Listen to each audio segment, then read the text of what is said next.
So, let's talk about how some people twist your mind without even trying. Have you ever felt suddenly unsure of your own memories? That feeling isn't random often, it's because someone has created massive cognitive dissonance specifically to make you question your reality.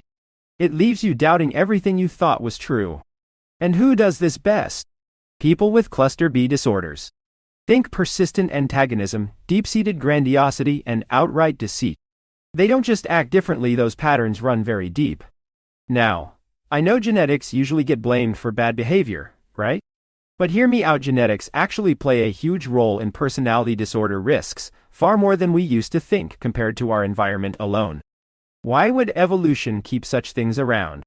Well, certain evolutionary traits were once useful, but when pushed to extreme limits, they go totally pathological.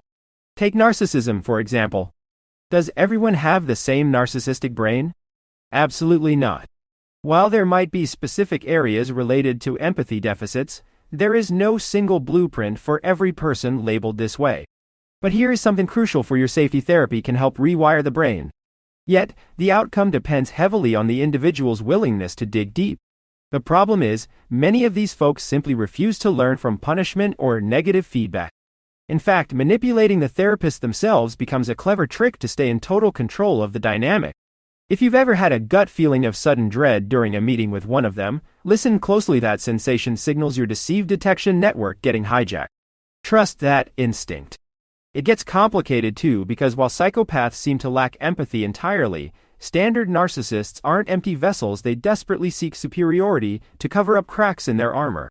Even worse, grandiose narcissists wear a fake mask of confidence over incredibly fragile egos. Did you know vulnerable narcissism shares almost 90% of its criteria with borderline personality disorder? It shows us how messy human psychology really is. Ultimately, kindness and patience are easily exploited tools for predatory manipulators looking for free energy. So, recognizing your personal triggers early gives you the power to disengage safely before any real harm occurs. Don't wait until it hurts to realize you need space. Thanks so much for sticking around today. Please hit that subscribe button, check out the YouTube channel, and remember, supporting the show costs only a few bucks a month. Drop a comment or review below. We'd love to hear from you. Until next time, happy listening. Check out Profile for podcast summaries.